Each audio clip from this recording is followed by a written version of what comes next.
মালদার শ্রীমতী নদীর উপর সুরমণি ঘাটে পাকা সেতু তৈরির দীর্ঘদিনের দাবি পূরণ হয়নি বাসিন্দাদের। ফলে নড়বড়ে বাঁশের সাঁকো দিয়ে জীবন বাজি রেখে চলাচল করেন বাসিন্দারা। পাকা সেতু নির্মাণ না হওয়ায় ক্রমশ ক্ষোভের পারদ চড়ছে এলাকায়। মহানন্দা নদীর পূর্ব দিকে গাজল ব্লকের আড়াল পঞ্চায়েতের 1 কিমি দূরে বইছে শ্রীমতী নদী। বাসিন্দাদের চলাচলের সুবিধার্থে নদীর উপর সুরমণি ঘাটে পাকা সেতুর দাবি দীর্ঘদিনের, কিন্তু দাবি পূরণ না হওয়ায় নড়বড়ে বাঁশের সাঁকো দুই ঘাটের সংযোগ রক্ষা করে চলে। ওই অস্থায়ী সাঁকো দিয়ে যাতায়াত করেন মহাকাল বোনা উত্তর এবং রাজারাম চক, ঘুঘুটোলা, বর্ষিটোলা, সুরমণি, লম্বাপাড়া, ইটবাথা প্রভৃতি গ্রামের মানুষ চলাচল করেন। ওপরের কয়েকটি গ্রামের মানুষ দৈনন্দিন প্রয়োজনে হাট, বাজার, স্কুল, কলেজ, মাদ্রাসায় গিয়ে থাকেন।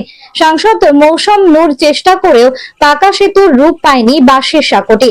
পরবর্তীতে মৌসম তৃণমূলে যোগ দিলেও কপাল খুলেলি এলাকার বাসিন্দাদের। এমনকি বর্তমান বিজেপি সাংসদ খগেন মুর্মু এই এলাকার মানুষের সুবিধার্থে পাকা সেতু তৈরির কোনো উদ্যোগ নেননি বলে অভিযোগ তুলেছেন স্থানীয় বাসিন্দারা। মোহাম্মদ রহমতুল্লাহ ওরফে অ্যান্টনি। তারা আরো দাবি, পাকা সেতু নিয়ে সব দলই রাজনীতি করেছে। Bureau report, Hind news. কোথাকার ব্রিজ? এটা অস্থায়ী একটা সেতু বলা যেতে পারে, ব্রিজ তো নয়। এটা সুরমণি মহাকাল বনার উপরে যে শ্রীমতী খাড়ি, সেই খাড়ির ওপরে একটা অস্থায়ী সাঁকো তৈরি করেছে। আচ্ছা, কটা গ্রামের কতগুলো মানুষ যাতায়াত করে?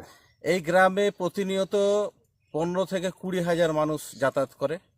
এই এলাকার ওপর দিয়ে দক্ষিণ রাজারাম চক থেকে শুরু করে ঘুঘুটোলা, উত্তর রাজারাম চক, বর্ষিটোলা, মহাকাল বোনা, সুরমণি, তারপরে আপনার হচ্ছে লম্বাপাড়া, তারপরে ইট বাঁধা। আচ্ছা, কোনো এমএলএ বা এমপি মানে এটাতে পাকা সেতু করার কোনো উদ্যোগ নেয়নি? এটা নিয়ে প্রত্যেকটা দলই এটা নিয়ে একটা পলিটিক্স করেছে।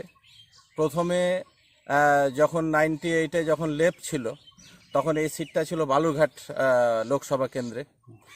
তখন থেকেই এটা এমপিরা যখনই আসে তখনই এলাকা নিয়ে পলিটিক্স করে, বলে যে এটা ইলেকশনে জেতার পরে করে দেব।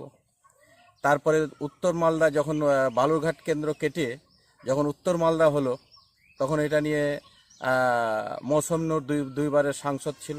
যখন প্রথমে উনি আসেন তখন বলেছিলেন যে এই সেতু মানে আমি জিতলে এই সেতুর কাজ। আচ্ছা, খগেন মুর্মু তো এখন সাংসদ রয়েছে 5 বছর থেকে, আবার নতুন টার্মে, তিনি কিছু করলেন না? না, তিনার বক্তব্য আমার জানা নেই। তিনার ভোট ব্যাংক এখানে খুব সামান্য, সেই সূত্রে তিনি হয়তো সে পদক্ষেপ নেননি। আপনার নাম? আমার নাম হচ্ছে মোহাম্মদ রহমতুল্লাহ।